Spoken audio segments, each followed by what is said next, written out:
بسم الله الرحمن الرحيم الحمد لله رب العالمين والعاقبة المتقين والعدوان إلا على الظالمين. கண்ணியத்துக்குரிய சகோதரர்களே, மதிப்புக்குரிய பெரியார்களே, தாய்மார்களே, தந்தையர்களே, உங்கள் அனைவருக்கும் எனது இனிய சலாம். அஸ்ஸலாமு அலைக்கும் வரஹ்மத்துல்லாஹி வபரகாத்துஹு. சகோதரர்களே, முன்னைய பாடத்தொடரிலே இன்றைய பாடம், யாராவது ஒருவர் பிரயாணத்தை மேற்கொண்டால் அவர் நோன்பை விடுவது மார்க்கத்திலே அனுமதிக்கப்பட்டிருக்கின்றனவா? பிரயாணம் விமானம் போன்ற இலேசான ராகத்தான பயணமாக இருந்த போதிலும் அவர் நோன்பு விடுவது மார்க்கத்தில் அனுமதிக்கப்பட்டிருக்கின்றனவா என்பது சம்பந்தமாக, கண்ணியத்துக்குரிய சகோதரர்களே, யாராவது பிரயாணத்தை மேற்கொண்டால் அல்லாஹ் சுப்ஹானஹு வ தஆலா நோன்பை விடுவதை அவர்களுக்கு அனுமதித்திருக்கின்றான். பிரயாணம் கஷ்டமானதாக இல்லையானாலும் சரி, அல்லாஹு ஜல்ல ஷானஹு வ தஆலா அல் குர்ஆனிலே கூறுகின்ற பொழுது, ومن كان مريضا أو على سفر فعدة من أيام أخر يريد الله بكم اليسر ولا يريد بكم العسر. அல் பக்ரா 185வது வசனத்திலே அல்லாஹ் கூறுகின்ற பொழுது, யாராவது நோயாளியாக இருந்தால் அல்லது பிரயாணத்தில் இருந்தால் அந்த நாட்களை கணக்கிட்டு கொள்ளவும், கணக்கிட்டு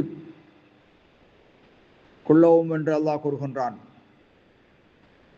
கணக்கிட்டு வேறு தினங்களிலே அதை நோக்கும்படி அல்லாஹ் கூறுகின்றான். அல்லாஹு தாலா உங்களுக்கு இலகுவை நாடுகிறான், கஷ்டத்தை உங்களுக்கு அவன் நாடமாட்டான். ஆகவே பயணத்திலே நோன்பை விடுவது மார்க்கத்திலே அனுமதிக்கப்பட்டிருக்கின்றது. அதே நேரத்திலே நோன்பு பிடிப்பதற்கு நாடுபவருக்கு நோன்பு பிடிப்பது ஹராமாக மாட்டாது. பயணத்திலே நோன்பு பிடிப்பதற்கு விரும்பிய ஒருவர் நோன்பு பிடிப்பதிலே தவறும் கிடையாது, அது ஹராமாக மாட்டாது. ஹம்சா பின் அம்ருல் அஸ்லமி ரலியல்லாஹு தஆலா அன்ஹு அவர்கள் நபிகளாரிடத்திலே கேட்டார்கள், அல்லாஹ்வின் தூதர் அவர்களே, அஜிது பி குவ்வத்துன் அலா ஸியாம் ஃபி ஸஃபர், பயணத்திலே நோன்பு பிடிப்பதன் மீது சக்தியை வலுவை நான் பெற்றுக்கொள்கிறேன்.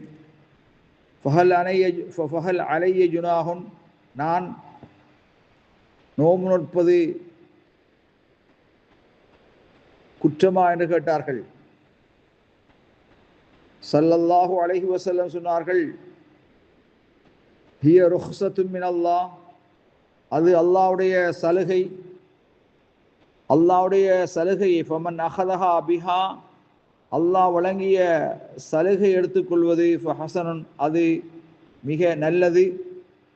வமன் ஹப்ப யசூம, யாராவது நோன்பு நோற்பதற்கு விரும்பினால் ஃபலா ஜுனாஹ அலைஹி, அவர் மீது எவ்வித குற்றமும் இல்லை என்ற செய்தி முஸ்லிம் கிரந்தத்திலே அஸ்யாம் என்ற அத்தியாயத்திலே பதிவு செய்யப்பட்டிருக்கிறது. கணியத்துக்குரிய சகோதரர்களே, ரமலானுடைய பகலையிலே தனது மனைவியோடு யார் உடல் உறவில் ஈடுபட்டால் நோம்பும் முறிந்துவிடும், அவன் அல்லாஹ்விடத்திலே குற்றவாளியாக கருதப்படுவான். அவன் விட்ட நோன்பை, திறந்த நோன்பை கலா செய்வது அவன் மீது கடமையாகும். அதற்காக வேண்டி தெண்ட பரிகாரம் நிறைவேற்றுவது கடமை. தெண்ட பரிகாரம் என்று சொல்கின்ற பொழுது, இத்கு ரகபத்தின், ஒரு அடிமையை உரிமையிட வேண்டும். அவ்வாறு செய்வதற்கு முடியாத போது ஃபஸ்யாமு ஷஹரைனி முத்ததாபிஐனி, தொடராக 2 மாதங்கள் நோன்பு நோக்க வேண்டும். அதற்கு முடியாத போது சித்தீன மிஸ்கீனா, 60 ஏழைகளுக்கு உணவளிக்க வேண்டும் என்ற செய்தி சஹீல் புகாரி, சஹீல் முஸ்லிமிலே பதிவு செய்யப்பட்டிருக்கிறது. புகாரிலே 6087வது ஹதீஸும் முஸ்லிமிலே 1111வது ஹதீஸுமாக இருக்கும். கண்ணியத்துக்குரிய சகோதரர்களே, நோன்பு குறிப்பிட்ட தினங்களிலே யாருக்கு கஷ்டமாகிறதோ, நோன்பு பிடிப்பது கஷ்டமாகிறதோ, அவர் நோன்பை விடுவது அவருக்கு ஜாயிஸ் ஆகும். ஆனால் கத் யஜிபு இதா தஹக்கக ல்லரர் பிஸ்ஸியாம், அந்த நோன்பு பிடிப்பதனால அவருக்கு ஏதாவது இடர் ஏற்படுகிறது என்பது உறுதியானால் அல்லாஹ் சுப்ஹானஹு வ தஆலா இந்த உம்மத்தினரை விட்டும் ஹரஜ் நெருக்கடி அல்லாஹு தஆலா உயர்த்திருக்கின்றான், கஷ்டத்தை அல்லாஹு தஆலா நீக்கியிருக்கின்றான். வமா ஜஅலல்லாஹு அலைக்கும் ஃபித்தீனி மின் ஹரஜ், அல்லாஹ் சுப்ஹானஹு வ தஆலா உங்கள் மீது மார்க்கத்திலே எவ்விதமான கஷ்டத்தை நெருக்கடியும் ஆக்கவில்லை. கடும் கஷ்டத்திற்காக வேண்டி யாராவது நோன்பை திறந்தால் அவர் திறந்த அந்த தினங்களை ஆரோக்கியம் அடைந்ததற்கு பிறகு ஆரோக்கியமான நிலையில் நோற்பது கடமையாகும். அதே போலதான் ஹமலான பெண்கள், சிசு தரித்த பெண்கள், பாலூட்டும் தாய்மார்கள், அவர்களுக்கும் அப்படியான ஒரு தங்கடம் கஷ்டம் ஏற்படும் என்றிருந்தால் இதா ஹாஃபத் அலா நஃப்ஸைஹிமா, தன் நஃப்ஸின் மீதோ அல்லது பிள்ளையின் மீது அவர்கள் இருவரும் பயந்தால் அல்லாஹ் சுப்ஹானஹு வ தஆலா பிரயாணிக்கு எவ்வாறு நோன்பை மன்னித்திருக்கிறானோ, தொழுகையின் அறவாசி அல்லாஹு தஆலா மன்னித்து தொழுகையை சுருக்கி தொழுவதை மார்க்கமாக ஆக்கியிருக்கின்றானோ, அதே போலதான் ஹமலான பெண்கள், குழந்தை தரித்த பெண்கள், பாலூட்டும் தாய்களுக்கும் அல்லாஹு தஆலா நோன்பை அல்லாஹு தஆலா இலகுபடுத்தியிருக்கிறான்.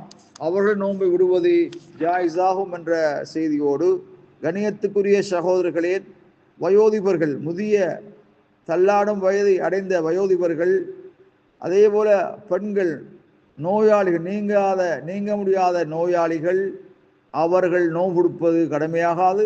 ஆனால் அதற்காக வேண்டி ஒவ்வொரு நாளும் ஒரு ஏழைக்கு உணவளிப்பது கடமையாகும். வல்லாஹு ஆலம் பிஸ்ஸவாப்.